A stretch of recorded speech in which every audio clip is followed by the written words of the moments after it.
uh, check whether there is some mistake or maybe some miscalculation.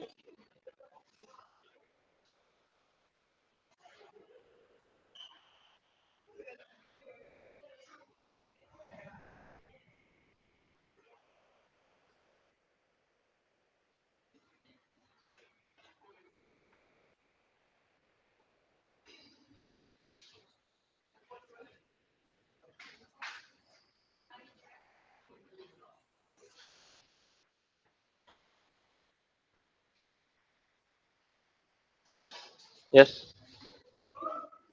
The program you gave me yesterday, Hmm? look up, it's really good.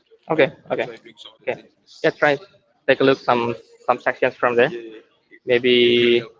you can write some short notes Yeah, for yeah. yourself. Okay. I'm doing that. Okay. It really helped. Thank you, Okay. sir. Good. Good.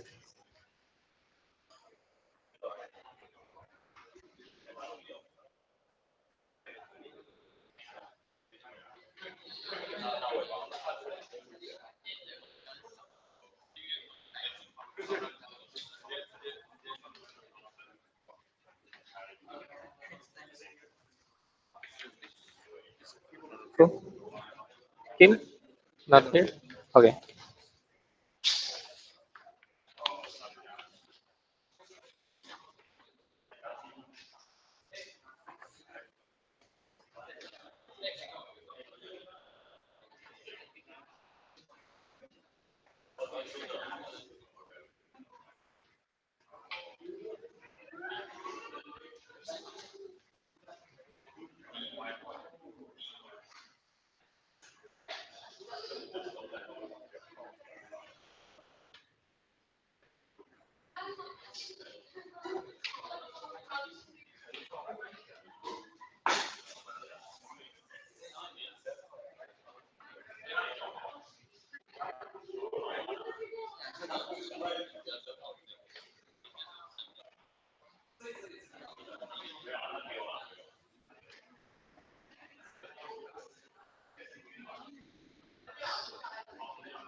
Lamb, right?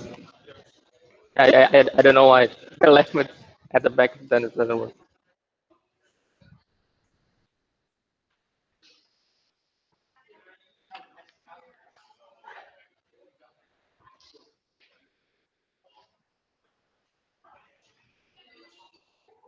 Okay. Good.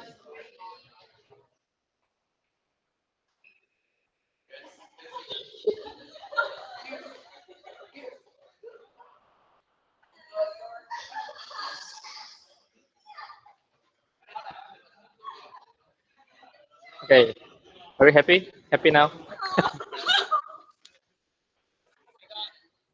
Yeah, it's a good point. There's a lot of students make the same mistake as you. So I gave like eight.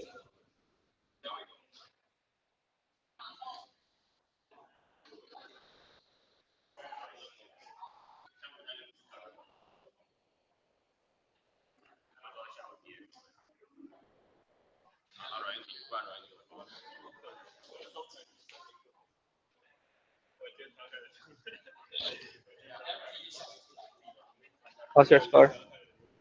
Good. Okay.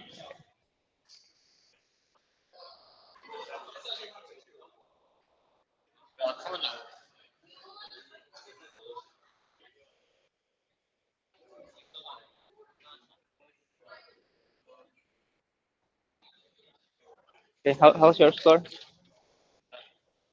Your score 60 or 50? 57. Okay. That's actually the average. 57 for the class. 57. Your score? Okay. Good.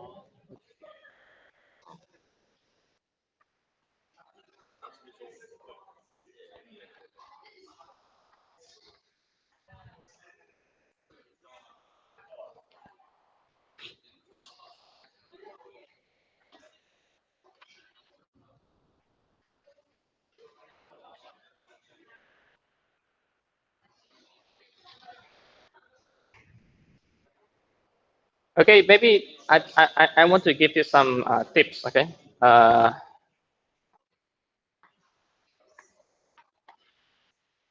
okay. Uh, for my exam, I always have point proportions. So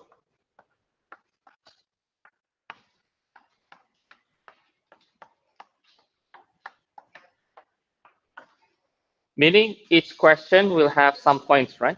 And some it's 10, some 15, some 20, right? So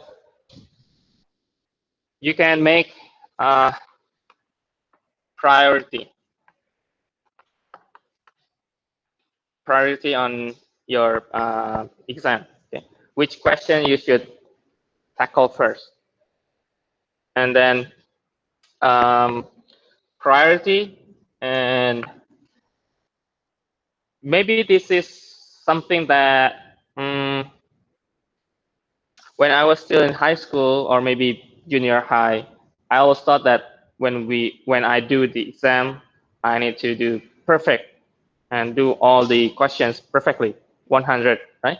But here's the thing: sometimes in our life, okay, uh, life is not perfect, okay,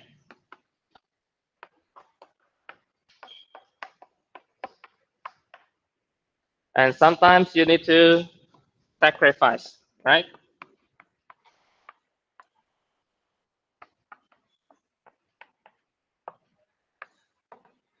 So based on point proportions, based on your priority, uh, so check the easy one. Okay. So right, because life is not perfect, there's nothing ideal. Okay. Of course, if you get 100, that's good. But always remember that there's life is not perfect. Sometimes you need to sacrifice. So you need to see the point proportions, see what questions that you can tackle. Okay. Check the easy one to tackle. And it's okay if you are working the questions not in order. So maybe you can start from the number 3, number 4, or maybe number 2, not 1, 2, 3. That's fine. That's fine. As long as you writing the number of the questions, that's fine. So you can make your priority when you are doing the exam, because sometimes when you are working from number 1, number 2, and then you get stuck. Maybe you forget something, or maybe it's too complicated. When you are nervous, then you will that nervous will affect to the other's question. So always think psychologically, mentally prepared for the questions that you might you think that okay, I think I can do this. I think this is it's actually not too difficult, and do that questions first. Okay. Maybe if you see any difficulty, skip that first, skip, and then you see something that, okay, I get it, writing down. And maybe based on the point proportions, you can maximize, right? So we are still in the optimization, right? So you can optimize your score, okay? And that's actually similar to your calculus, finding your critical point, right? So finding where the questions is really critical in your life, okay? You need to pass this course, right? So you need to find at least how much you can get, right? So from point proportions, you get your priority, and maybe you need to sacrifice other questions. Maybe it's questions that okay, I don't think I can make it. So leave it aside and prioritize the other questions. And if you still have time, so when you are done with the others question and you have still time, then go for the difficult one and try to solve. Okay? I think that would be a good approach for maybe most of the exam. Okay? Most exam. Okay. So whenever you have exam, especially my exam, okay, I always think, okay, uh, you need to make your priority. Okay. Sometimes you are too, how to say that, naive. You start from the beginning. Oh, it's too difficult, and then you waste your time on one question, but you have actually other questions that actually you can do it, but because you are wasting your time on the first questions, then you couldn't do all the questions. Okay. So that's my suggestion. Okay, and the other one in my solutions, I always prepare a short, direct solution. So if you are calculating and you find your formula getting weird, like maybe becomes really big and the number is not really a good number, then probably you're doing it in the wrong way. I always prepare like a short, easy number to calculate. So that's also uh, one thing to determine whether you can do your exam or not. Okay. So when you have calculations, maybe it's too long, too complicated, then maybe it's wrong. Maybe it's wrong. Okay. Sometimes you can get the answer, but sometimes you will going around and you will get nothing. Okay. So my suggestion, if you are thinking maybe it's too long, maybe you can skip that and do the other questions first, and later you can come back to that question. Okay, that's just my suggestion. Okay, please check your quiz. If so, all of you already get your quiz. Okay. Okay, check your quiz. If you find any miscalculations or any mistake I make, let me know. Okay. So actually for today, I want to start from a little bit review for optimization, a little bit notes for Newton's method, and we can go for the new chapter, okay, the new section.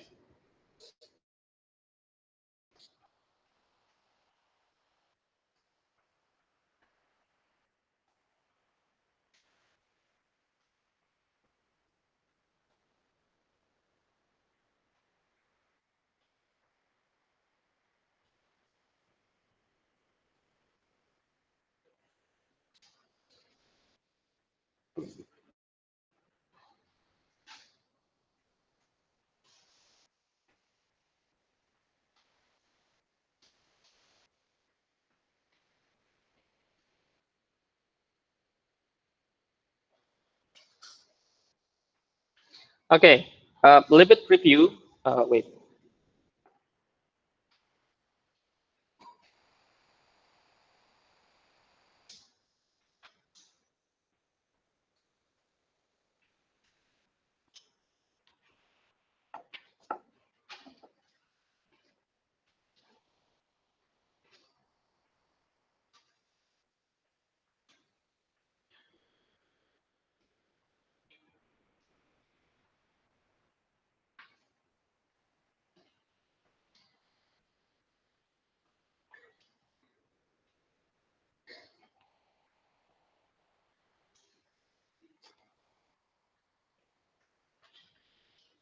Okay, a little bit review for optimization. So every optimization, what you need to do is finding the before finding the formula, try to draw a diagram, name the variables.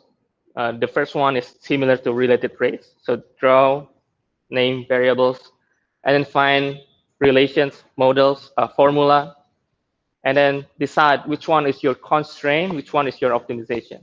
Okay.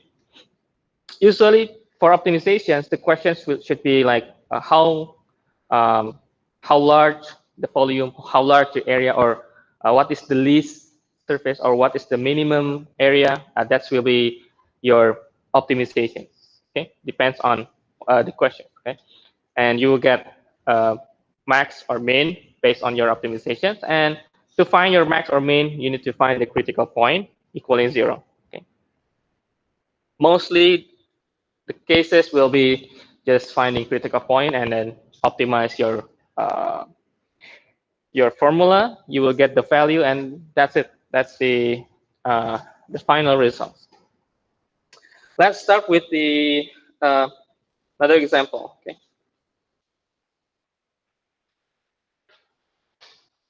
Okay. Find the point on hyperbola x y equal 8. that is closest. So this is closest is the optimization. So you need to optimize your model to get the distance as close as possible, okay, to that point, 3, 0. Okay.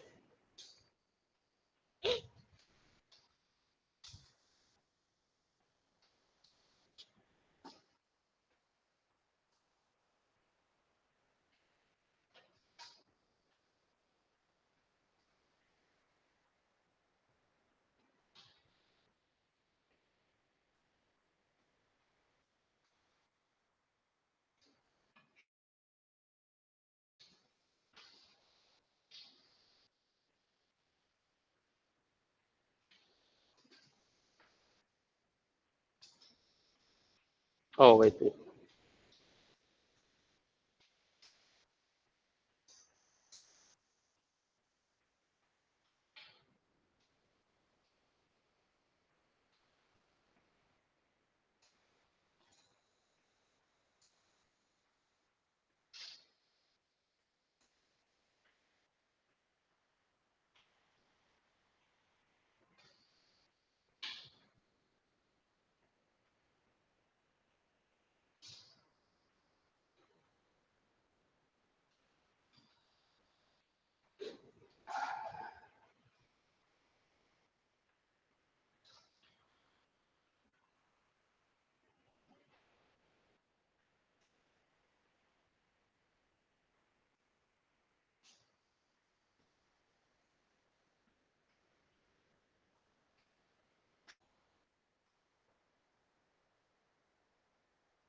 Okay, let's make the y is equal 8 over x.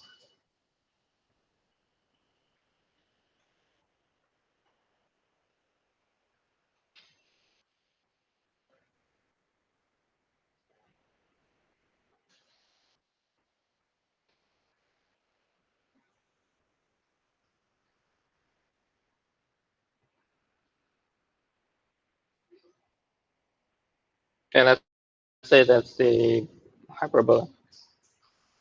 This is y equal 8 over x. And this is 3.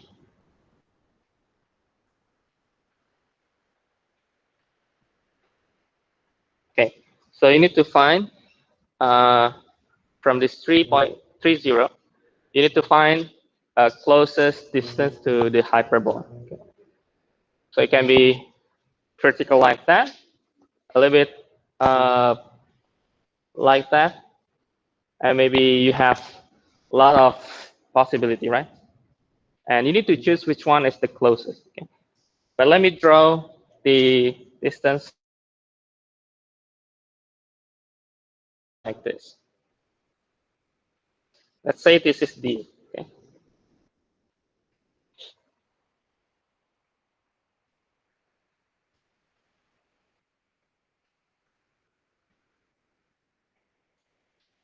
Let's say that's D.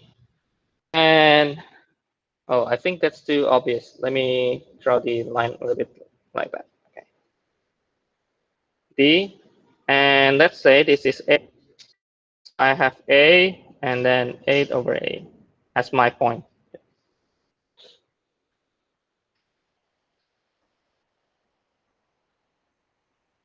Okay. So because we have 2 points, let's wait a little bit.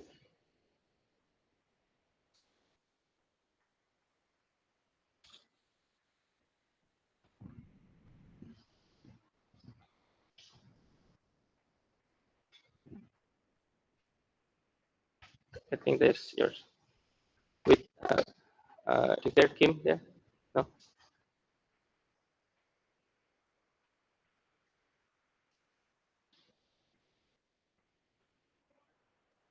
Yeah, should be Kim. Kim. Can you keep for Kim? Okay. So you have 2 points, 3, 0, and A 8 over A. Okay. So your hyperbola, this one, becomes your constraint.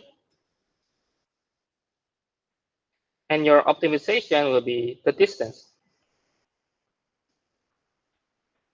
The distance. Okay. And we can start the distance if we have this triangle dxy, then d squared is x squared plus y squared, right? And let's say d is square root of x squared plus y squared. And our x and y we can get from the triangle. So a minus 3 for the x and 8 over a for the y. So we get the d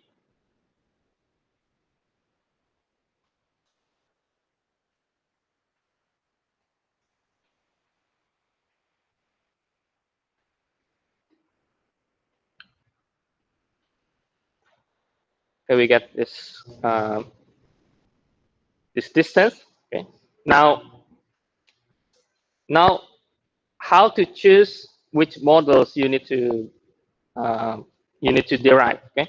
So every optimizations, if you find the relations between all the information, you put the y from the constraint, get the a, then you have now distance equal square root of these equations, right? Now the question is, uh, can we use this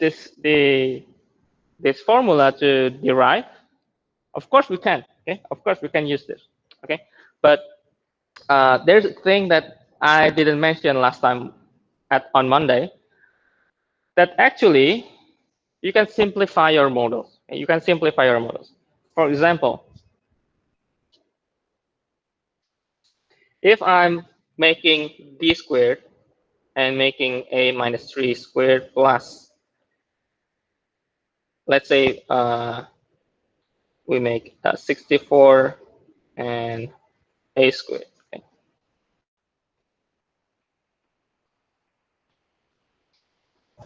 I think if we have this squared, this whole thing can be derived easily than the square root, right? And the inside, how to maximize or minimize a will be the same. There's nothing wrong. Okay. So we can also use the d squared, this model, and differentiate this instead of the square root. Okay. And also, you notice that you have a squared here. Maybe you can just multiplying a squared all with a squared, and then maybe that will help. That's also fine. But let's choose this one. Okay. Uh, let's choose this. You can also multiply a squared and then become a new models and use that models instead of this. That's also fine. So let's make uh, let the d squared equal to let's say s. Okay, so s will be a minus 3 squared plus 64 squared.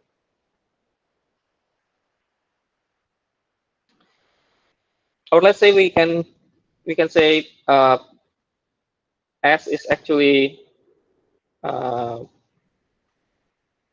squared. Let's say this s2, this s1. Okay.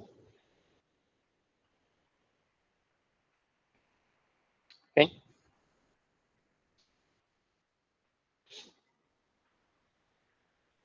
If you want to derive, let's try the first one. Okay, s1 prime. It will be 2a minus 3 plus 1 to a cubed, right? And we can solve this equaling 0. So 2a minus 6 minus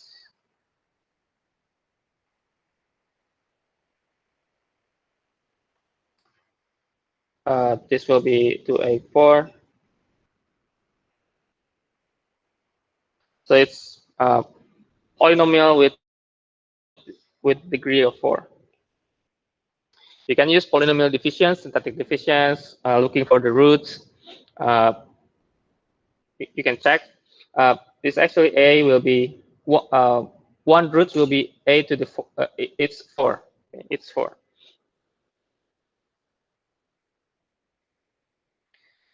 Let's use the second models here.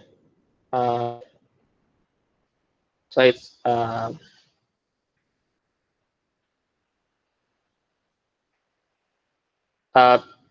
you can expand. Let's say it's become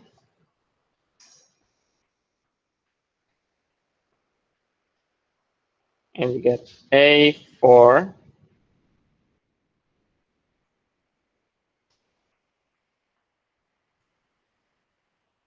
and then your S prime will be 4A cubed.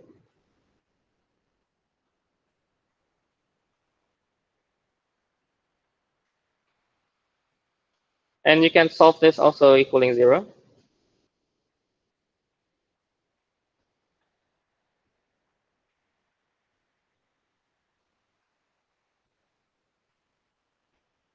Just checking the 4.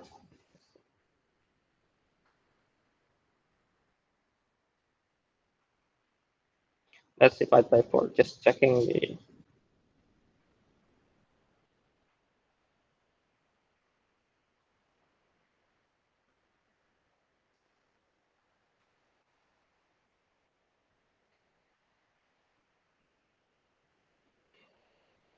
Oh, wait, it's wrong.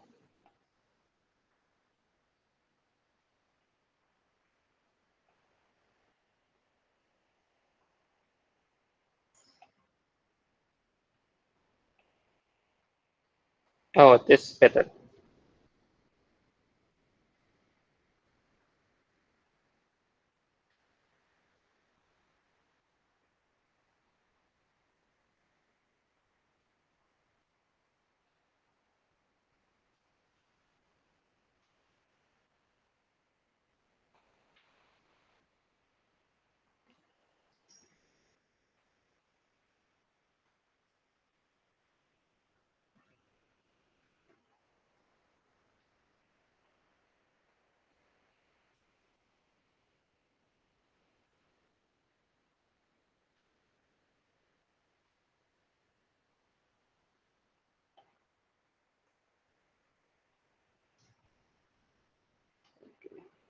Let me check this one.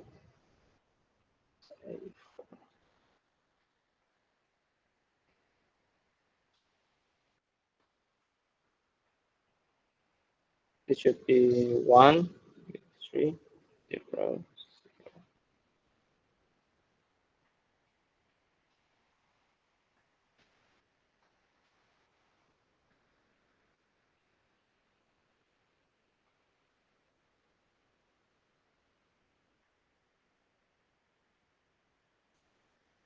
So 1 of A should be 4. So A minus 4 is A a a a cube plus a squared plus 4.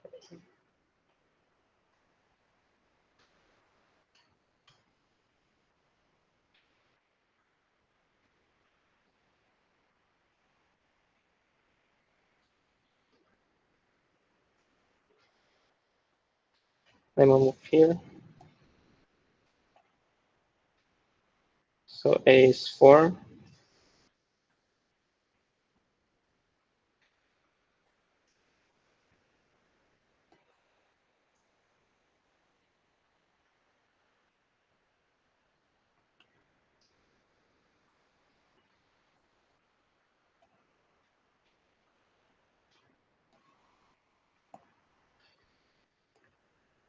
If you have these equations, okay,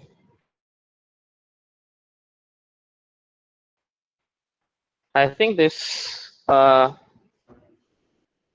is always positive, right? Do we have real solutions here? 1, 1, 4. I think no, right? I think no, because it's always positive. It should be.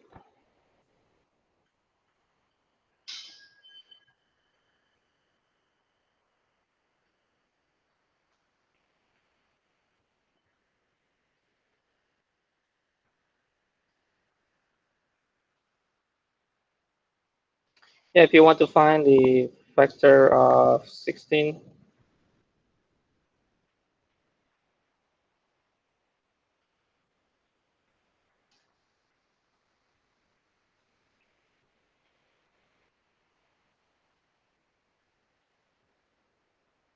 so check the negative 11416. I think this taking long, but actually the answer is 4. The A is 4.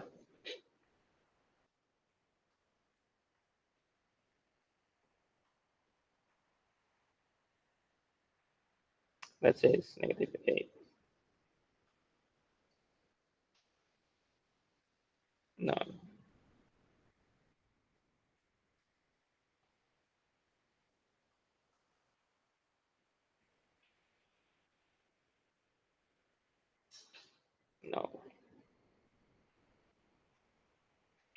16.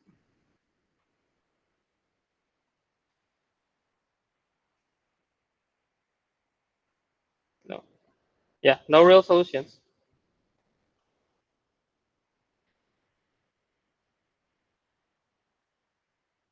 So all the terms will be no real solution. So the only root is A equal 4. So when A is 4, Y is 2. So the point is the closest point from 30 to hyperbola. Okay. Can write this, or write with the additional D is square root of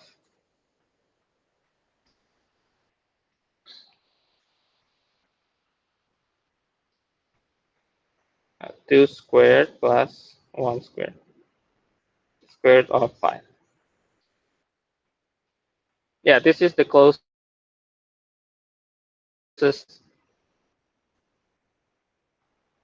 I want to check this one. Um,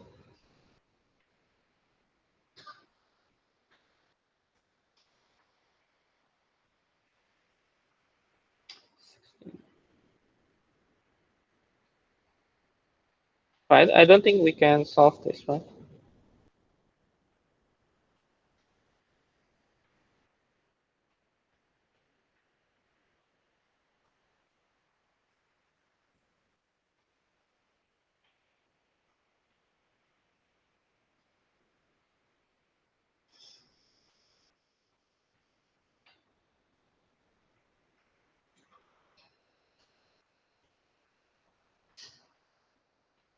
Okay. Okay, I think uh, to choose the models, it's uh,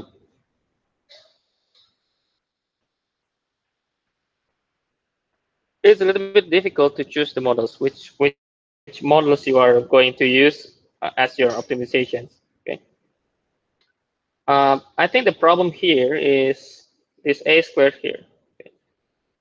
If you are multiplying a squared, then we are maybe canceling the roots that we want to find. Okay. So instead, I think this one is better choice for our models. Okay. Because the square root, no matter what, below the square root should be all positive, right? So no matter what, when you remove the square root, the square root here, there's not a problem when doing that. Okay. Okay. So that's uh,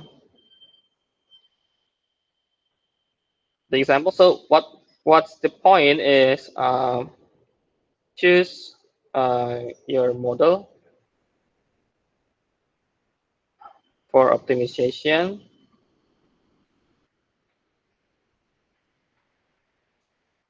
Wisely. Okay, and you need to confirm with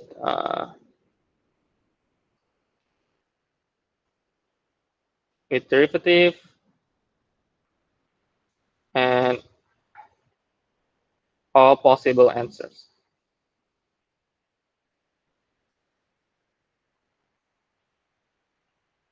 Okay. Okay.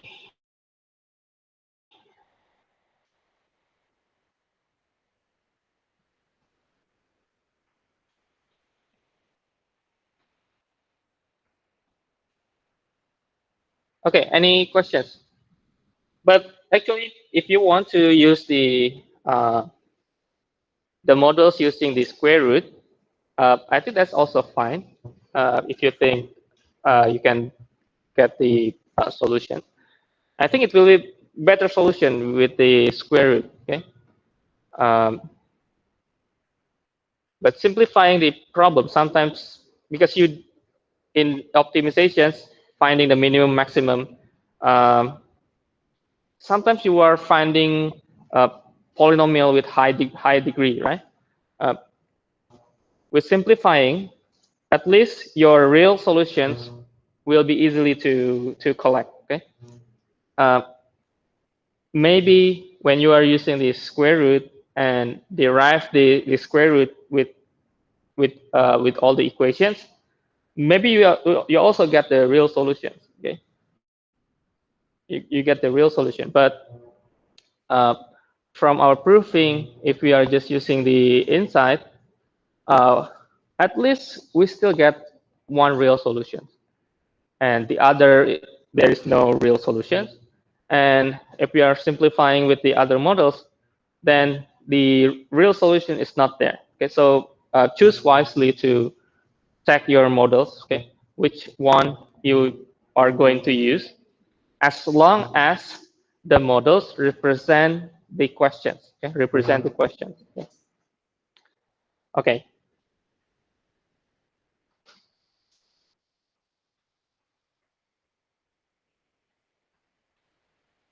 Okay. The next thing I want to show is it's about the Newton's method. Okay.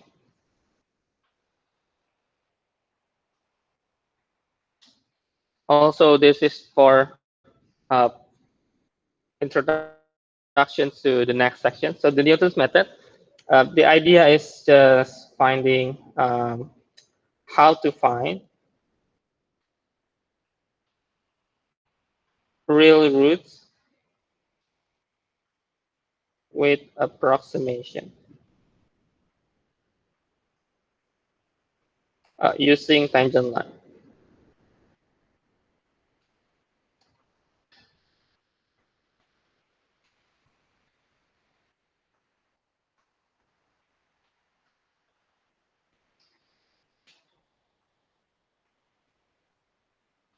Okay. Let's say this is our functions here, f of x.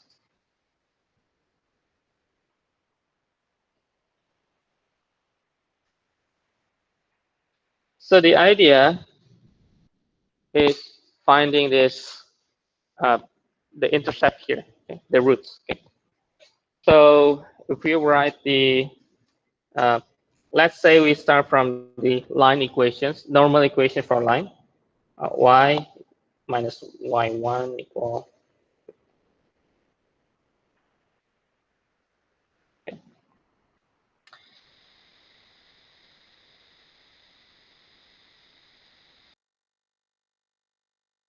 f of and fa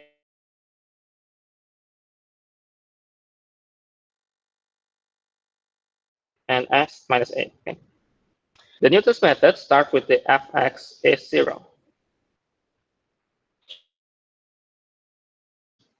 So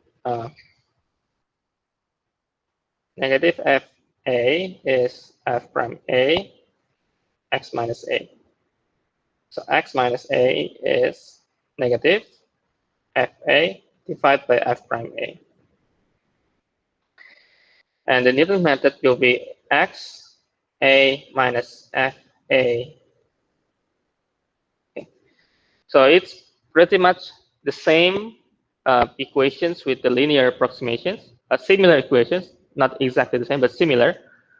But you will need to find your x as your roots. Okay, that's the one you need to find. And a is any number that's close by the function. So maybe a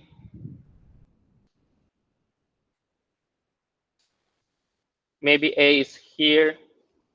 Is a. Okay. So a is here, and it still uh, have a gap here from a to the real root. And how Newton's method works is you get a, you get the tangent line, and the tangent line will crossing uh, certain x. Okay, and the Newton's method will be successful if your x is getting closer to the roots. Okay, so let me draw the tangent line.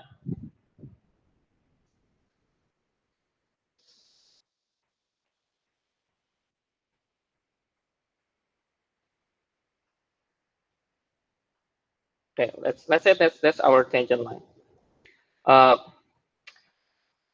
maybe we can change a to, let's say, x0. Okay, then this is x1. Okay, and from x1 we can cut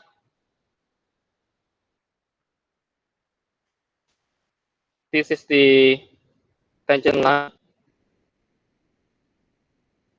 of the x1 and cut going here. And this is our x2.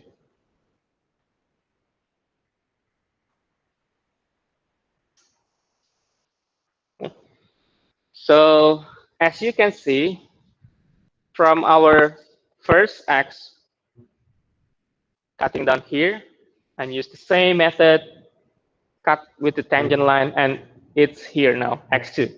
We can use the x2 going to the f of x, cut the tangent line, and you see it will be getting closer to the our roots here.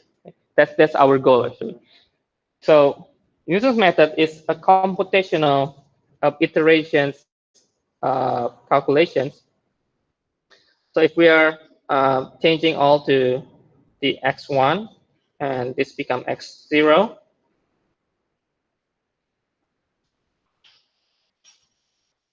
then we can use the x1 to look for the x2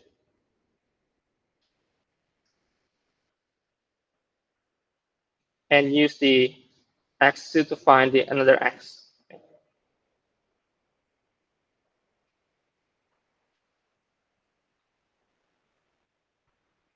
Okay. And notice here, okay, you can analyze, okay, you can analyze error. Okay. So error can be, let's say E1 is the x and x1, and E2 is x2. So you can figure, or you can determine, uh, maybe you have some certain quality for your error. You want your error will to be 0.0001, for example. Okay, then your distance should be at least 0.001. Okay, and you can determine the x1, x2 through the calculations from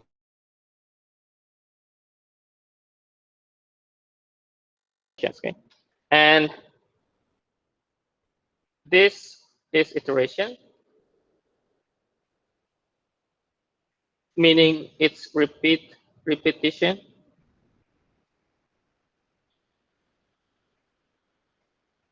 So You can use all the examples here, x1, x2, x3, maybe x4, x5, as long as you want.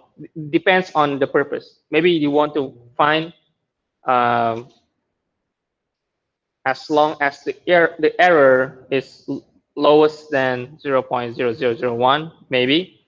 And then if you achieve that, if you find your goal, then finish. Okay? Then, okay, it's perfect. It's successful.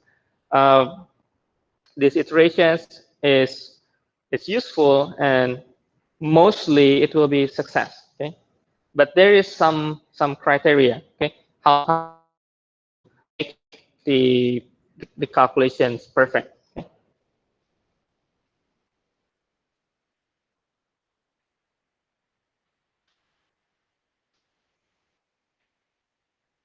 So I will write some notes. Newton's method.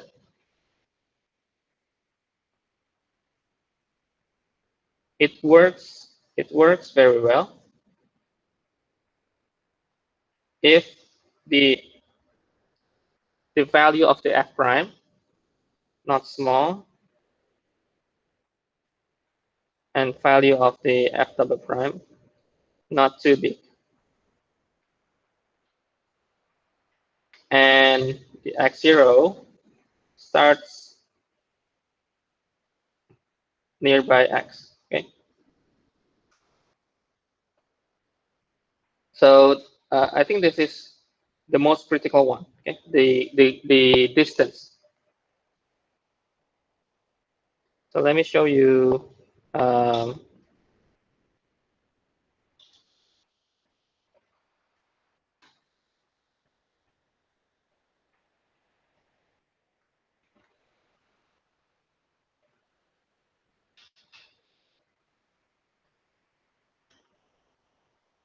let's say it's like this. Okay,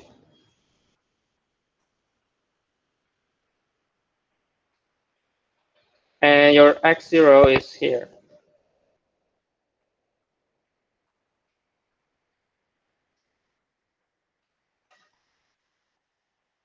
Okay, maybe this is your tangent line.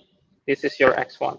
Okay, and because your x0 here is not a really good starting point, because when you are using the tangent line, it will have x1 here. This x1 is too far from the function. Then in some cases, this will fail.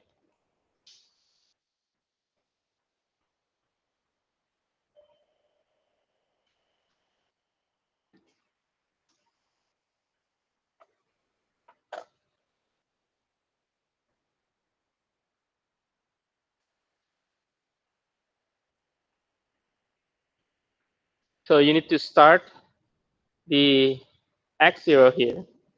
Maybe start from here. This is better. If you check here, you get here, get closer. Maybe start the x0 here. This point that in the middle, making the tangent line, it's cutting the x-axis too far. Okay, and maybe it will not. You will not get the function in this point. So you will not get any tangent line from here. So the idea is making the x0 in the best place, which is closer to functions. But when you are cutting with the tangent line, it will get you closer to your real roots. That's the better choice. I think here, the left side here or here is the better choice. When you are having the tangent line here, it's getting closer here, and eventually we'll get to the real roots. Okay? So that's one thing. Okay? How to start the x0. So it can be fail when you are making the tangent line too far. Okay? Let me write this is too far.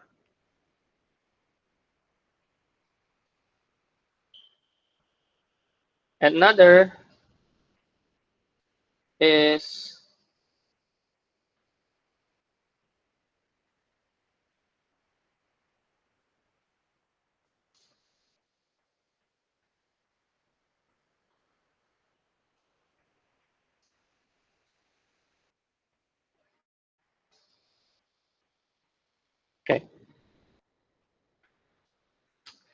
let's say this is our functions here.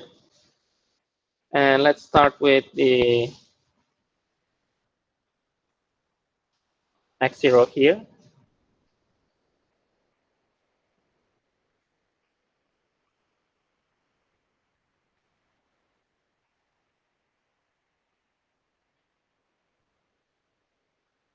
Let's say that's our tangent line. And this become x1. And from x1, I will move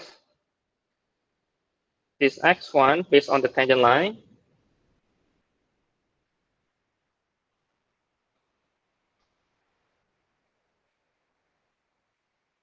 And then x2, the same place with the x0.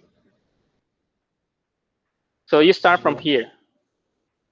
Get the tangent line. It's cutting the x-axis here, x1.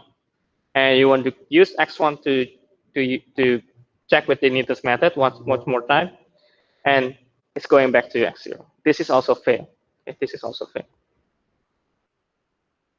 So this is also fail.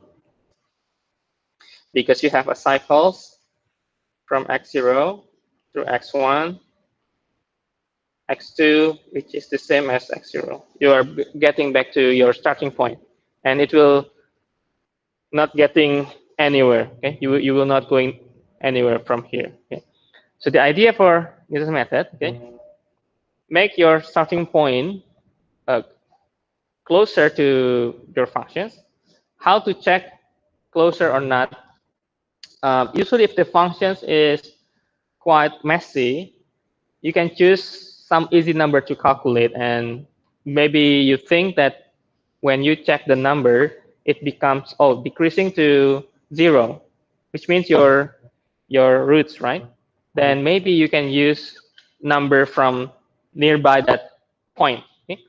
And especially if you have this kind of functions, okay? Remember the even functions, odd functions, that also can be determined. Okay? Like for example, I think this one is asymmetric, right? So mostly it's odd functions that came like having this. Okay? It has the inflection point here. So remember the odd even functions. Checking the easy number from the functions, and from that number you can move. Maybe start from, maybe you think that the nearby point is 0.5. Maybe you can start with from 0.5 and then maybe 0.4, 0.3. Depends on the answer you get from the calculation from the Newton's method. Maybe from 0.5, you're getting closer to 0.333. Maybe the root is 0.34, maybe, or maybe 0.35, okay, maybe. Okay, but that's actually just make sure that the Newton's method is not failing. Okay. So whenever your answer, let's say you start from x0, maybe it's 1, and you get some number here, and you get 1 here. So it's going back to this. So the starting point is wrong. Then you can start over using different number. Okay, different number. Okay. Okay, that's some additional notes for Newton's method. And because Newton's method need to use some calculations, so mostly you need calculator to do the Newton's method. Okay, I will announce later whether you need the calculator for your midterm. Okay, so today I will announce because it's next week.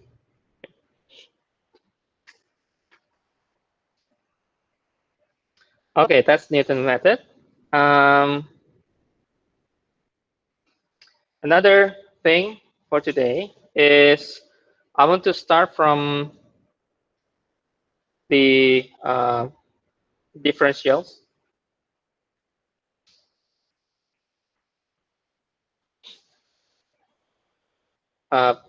It's same as the Newton's method, the linear approximations. The idea is quite the same. Let's say you have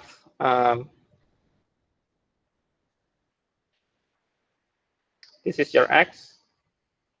This is your x plus some delta x. And the idea for linear approximations or Newton's method is based on the tangent line. So let's make tangent line here.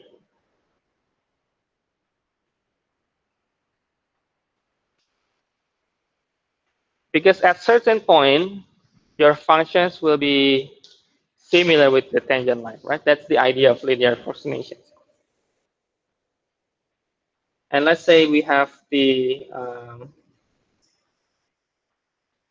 triangle here. So let's say this is delta y, this is delta x. Okay. So the idea for the differentials is actually,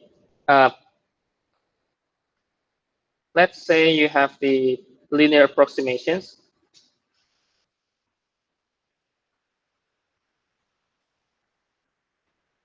This is the formula, right?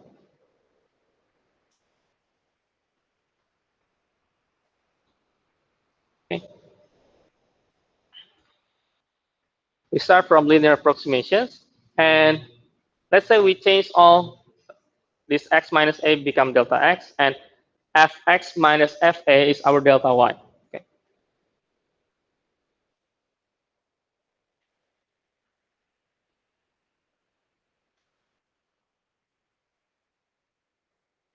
So this delta y.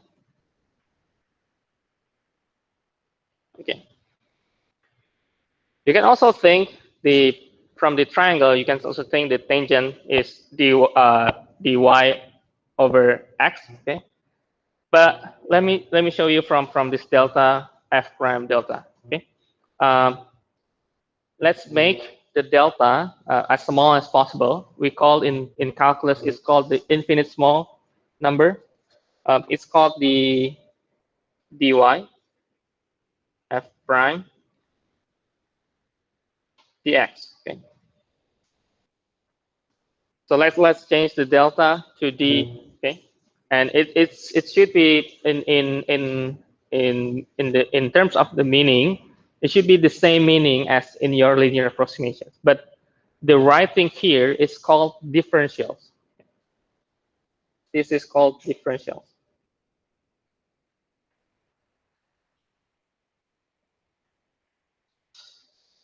And by using the differentials, it's a good approach.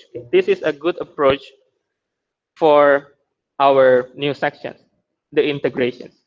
So from here, of course, if you've learned integration before, you can integrate, and you get the y is actually the integration of f prime dx.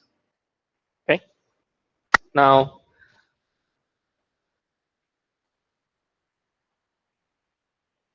we say this is a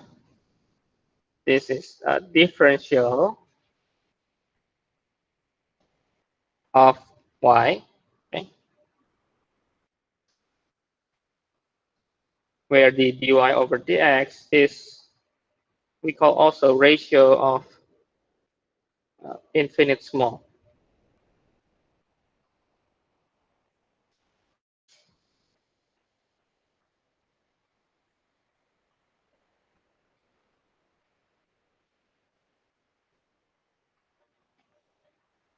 And then we arrive at the definitions. Okay, let's say we have f with the big capital F is equal to, I will introduce the tools, the integrations symbol.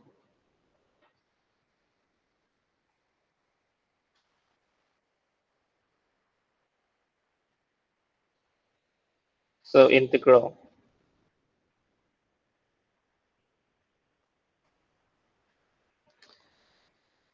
So from here, this is called the antiderivative of f, small f. Okay. Or we can also say this is indefinite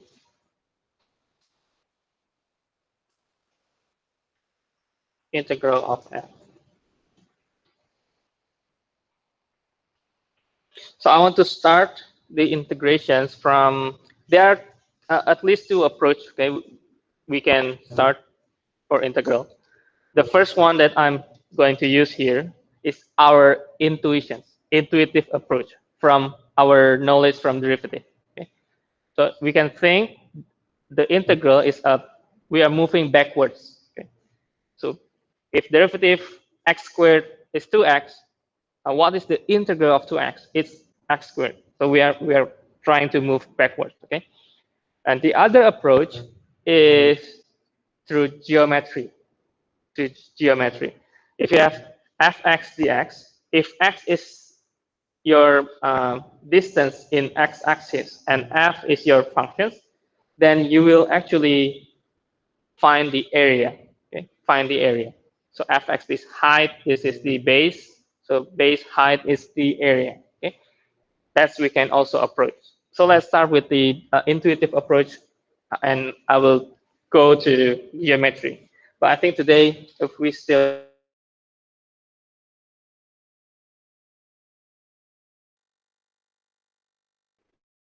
for German, just the intuitive. Okay, let's start. Um, let's start from uh, several functions that essential in derivative. Okay, let's start from the sine x.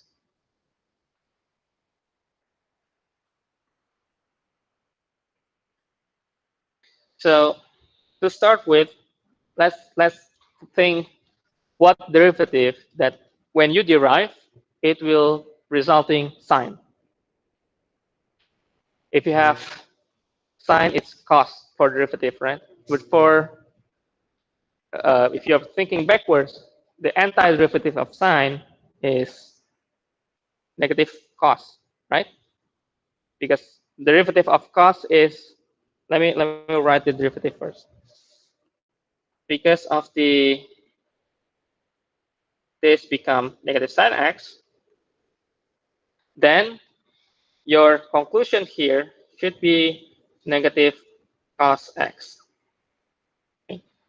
And you need to plus some constant because you don't know what is the real situation there. Because you are integrating without any strict numbers in the integrations. Okay, so we are plus the constant, and this is important. Okay, this is important. I will tell you maybe next week. Okay, the constant, and start from let's say x with the power of n dx. Let's start with the if I have the 3x squared. No, let's say x cubed is 3x squared, right? So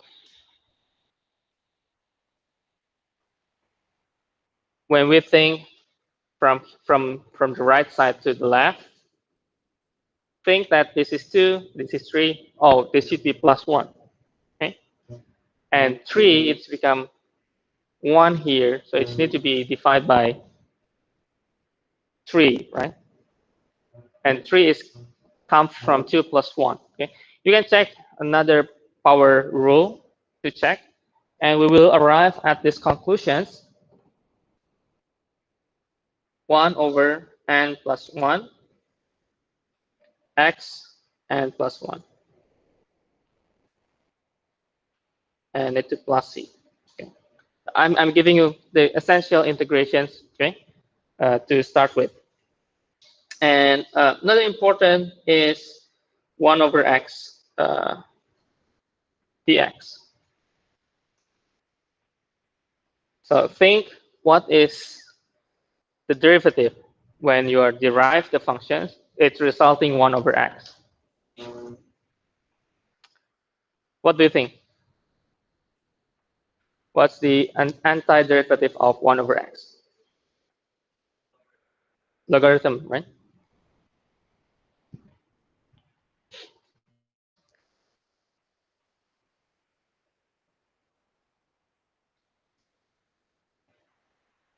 Okay.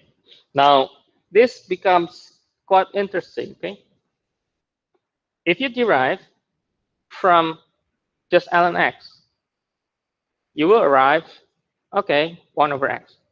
But when you integrate for 1 over x, there is some exceptions. Okay? Let me tell you the conclusion. Let me tell you the conclusion. So this should be absolute value in ln.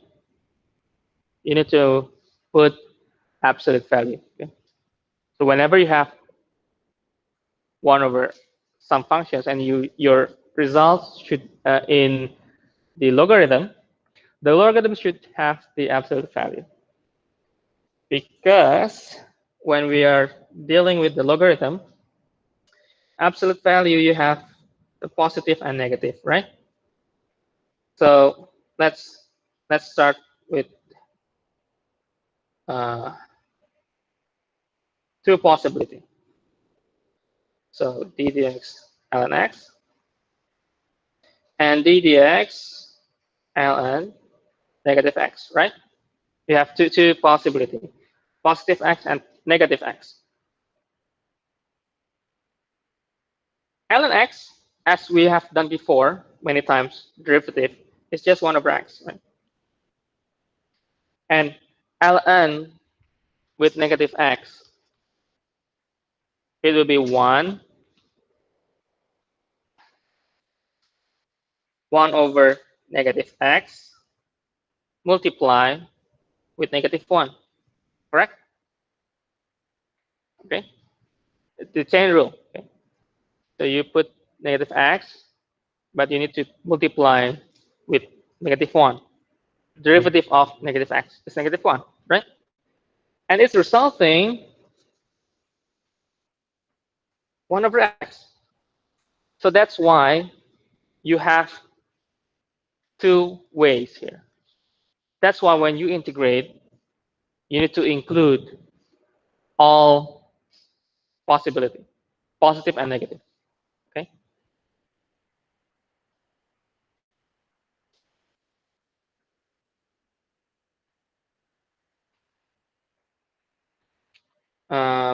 Another functions that essential in integration is maybe secant squared.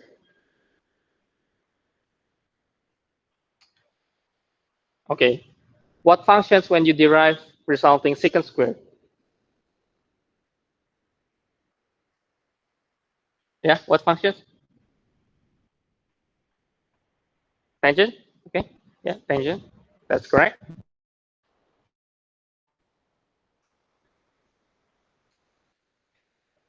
So tangent x plus c. And maybe this one. Um,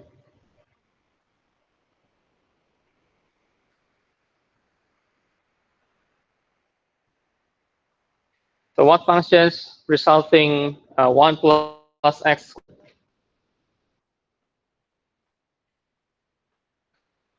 1 over 1 plus x squared. Why you're pointing your friend? Oh, you know the inverse, right? Inverse tangent. Okay. So everything you have essential functions. I was think I think these 5 functions is essential at least for integrations.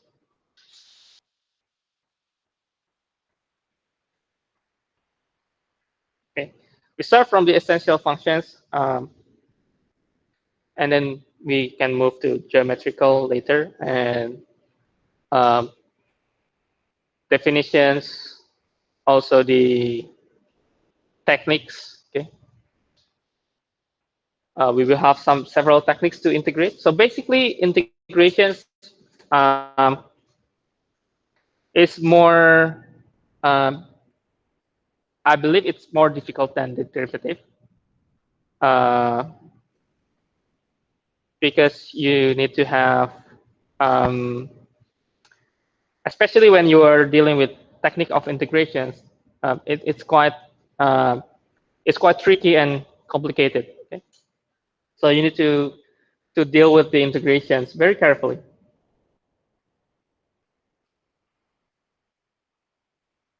Okay, this 2, 3, 4, 5. And yeah, this is the graph for the ln. If you saw the uh, the ln x, and this is the ln negative x, which when you derive, it will be this 1 over x. Okay.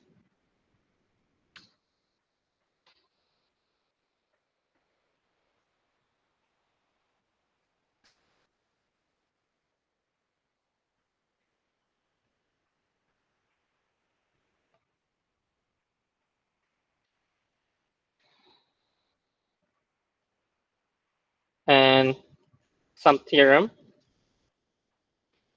if uh, big F prime equal big G prime, then Fx equal Gx plus C.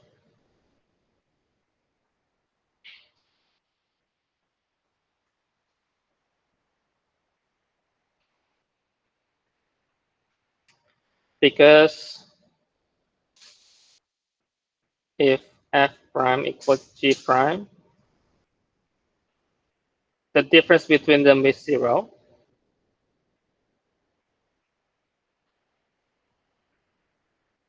Hence, the difference between them, between the F and G, is with a constant. So you need to have a constant. So that's why your Fx Gx plus C.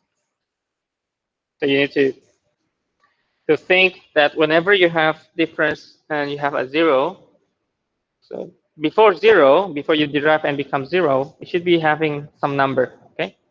So this, I think, logical sense to think why we need to write the constant. Okay. And there's also another proof, but I will show you later after we get into the definitions.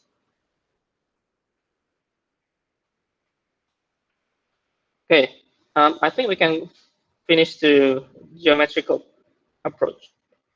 So the next one will be the geometrical approach.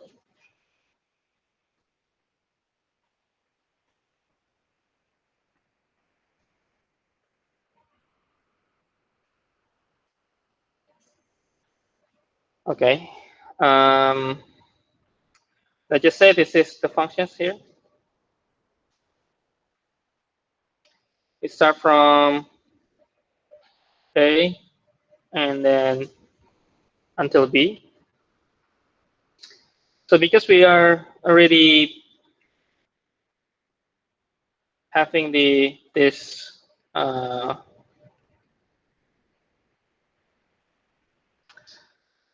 having these expressions, we have the antiderivative or integration fx multiplied by dx. Meaning, if this is your fx and this whole thing is your x, you can approach dx as small gap, okay, in between interval a b, and we can approach with some certain. The easiest one is to make a box or rectangle, okay, under the curve. Okay. The easiest way to approach the integrations. So we can make a box like this one with the same delta x. So let's say this is delta x, and this is f of x. Okay. So the idea is actually this box. Okay. You may have maybe 10, maybe 20 box. Okay. You need to plus. You need to sum all the f multiplied by delta x from box 1 until box 10, box 20, until some n numbers. Okay.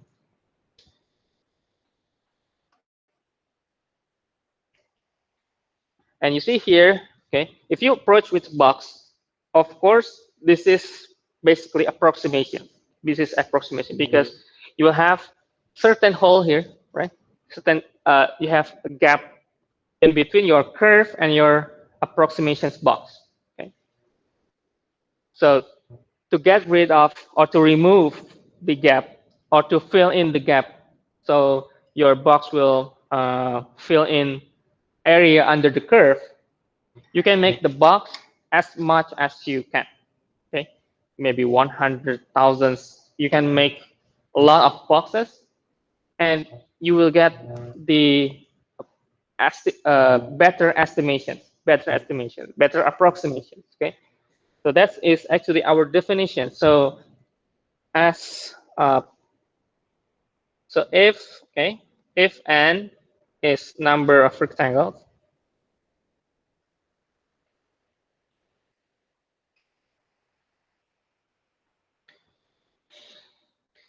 so as delta x getting smaller,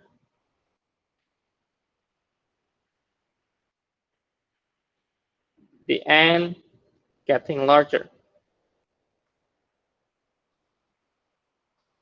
and if the delta x become infinite small,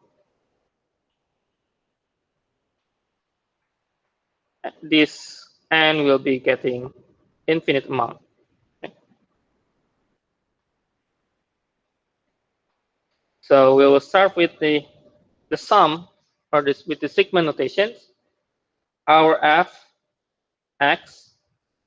Let's start the number from x1, x2, x3 with some number, starting from 1 until n. Okay.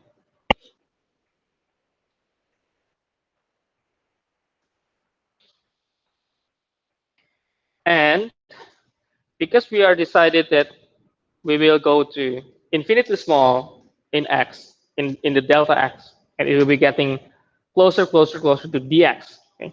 If it is getting closer to dx, the n will be infinite amount. So from these two sentences, we can conclude that actually we will use limit to make this summations. So limit as n approach infinity. Based on the definitions, it will approach the integration of fx dx. If we are observing from a to b, then that will be our definite integral because we have the interval. Okay? So that's the first definition. So basically, you are approaching through these approximations. So you are using the box. Your height is the function.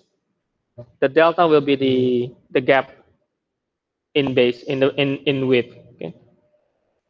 So delta multiplied by fx, that's the area, and you need to plus the rectangle as much as n. Okay. And when n getting infinite, then it will be getting closer, or it will be the integrations. Okay. Because we are using limit, then this will be our definitions. Okay. Remember your derivative. The definition is also by limit, right? But in derivative, limit as the gap getting closer, or you can say getting closer to 0.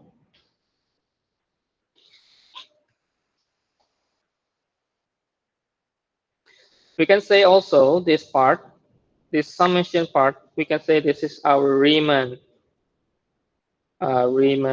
sum or integral, Riemann integral. So basically, this is our computations to approach area under the curve. Okay? So what's happening in the integration here is actually computations of box plus box plus box, all rectangles under the curve.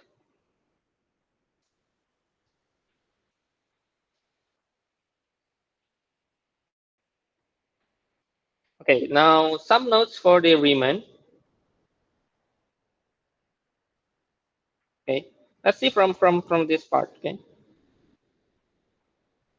so this is f of x. Um, we have 1, 2, 3, 4, 5, 6, 7 blocks, 7 rectangles from A to B. Okay. Now see the box. Okay, it starts from the left top rectangle will touch this f of x. See here, it's touching here, here, here, right? The left part, it will touch the f of x. We say this type of rectangles is left endpoint. So we say this is left endpoint.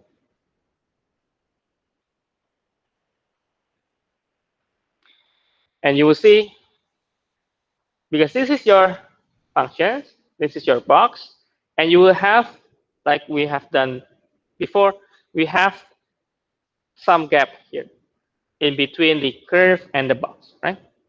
Because it's under the box, we say this is underestimate.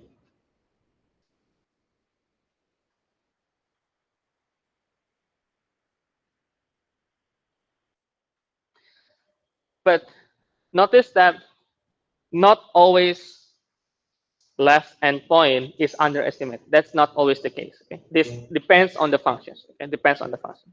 Underestimate depends on, but this graph here, this picture is underestimate. Okay? It's underestimate. Okay?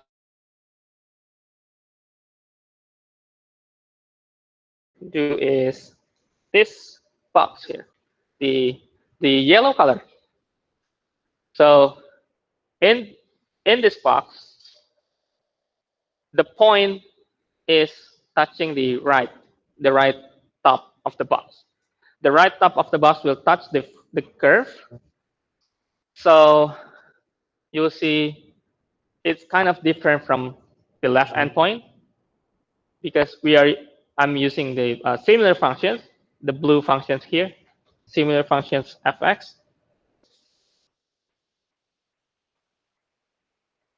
But now you have, we call this overestimate. Whenever your box above the curve, that's called overestimate.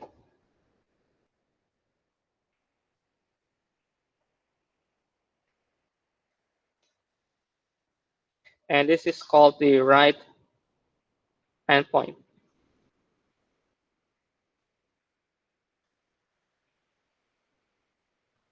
Okay. The difference, okay, the difference, because left endpoint you start from the left side, and the right start from the right side of the rectangle. Of course, how you start which x you want to start first will be different. That's the calculations. Okay, so the delta x you need to use will be different. The x will be different. The starting point will be different. Maybe the left one you start from 0. Maybe the right one will start from 1.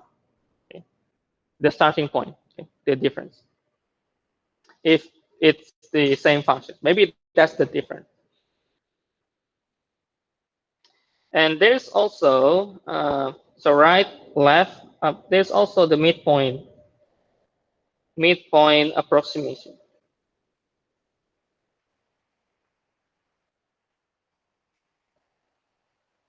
Oh wait, before that, let me make some notes that the delta x you can get from b minus a divided by n. Okay. The n will be the rectangle numbers, and b minus a is the interval.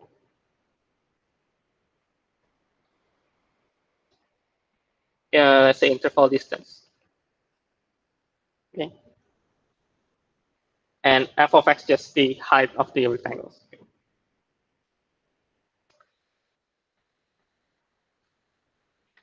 So in midpoint, instead of left or right, you're using the midpoint. Okay?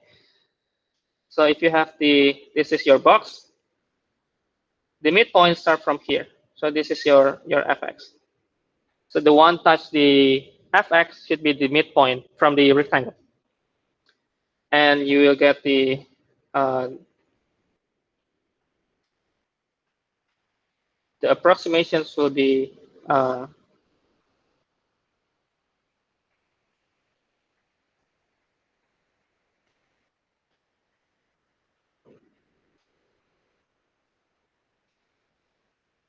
and notice that I'm writing the fx with some line here. It means the midpoint. It means the midpoint.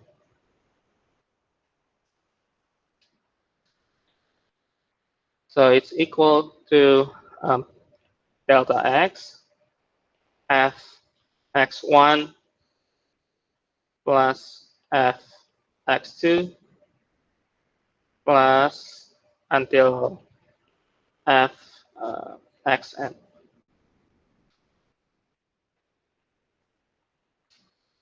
And delta x, let's say delta xi, oh, the midpoint. The midpoint itself is half of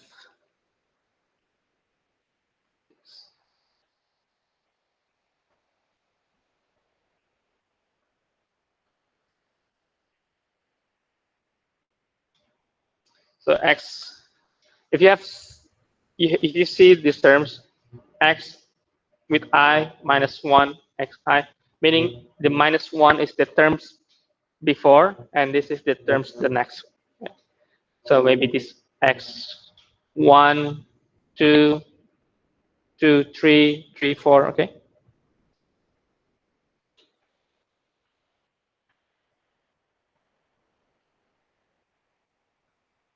And we have left, right, midpoint. The last one will be the, sorry.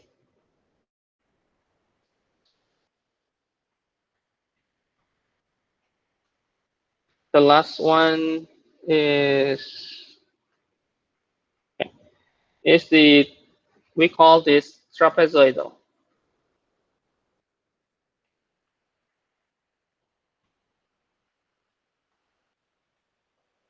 So remember the trapezoid? F A, B, C. The formula for the area of this trapezoid will be A plus B over 2 multiplied by C, right? This trapezoid ABC. So if you have the blue color here will be the fx.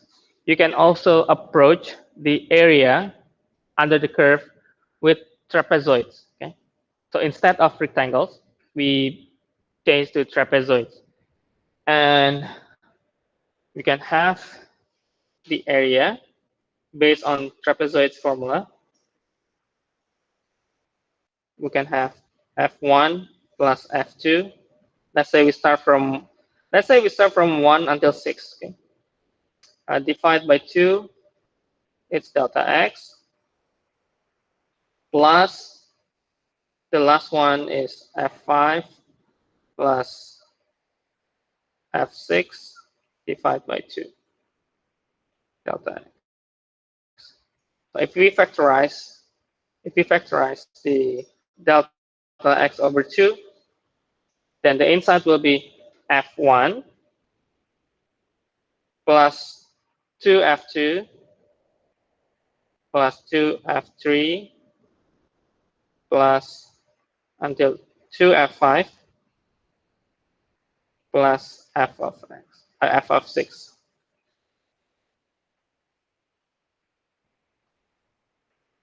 Okay, it becomes pattern. So 1 f1, 2 f2, 2 f3, 2 2 2 2 2, and the last term will be 1. So 1 2 2 2 2 1. Okay, so that's become a pattern for the trapezoids. Okay, have you understand why this is 2? Because 1 2 2 3 3 4 4 5 5 6. Okay. So this will be the terms for the trapezoids. So you have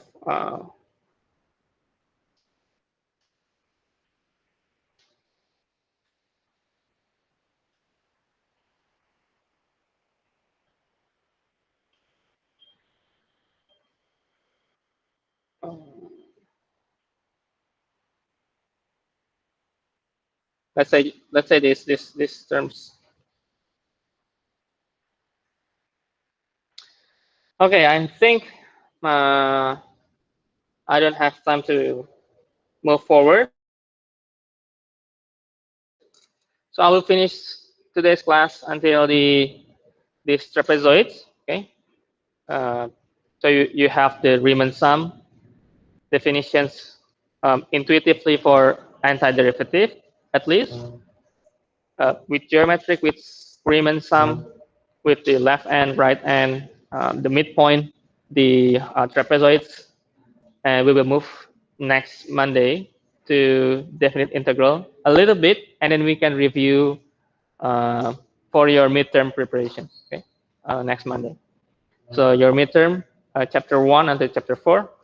Maybe the question will be combined, so not necessarily separate in sections. So hopefully we can have some review.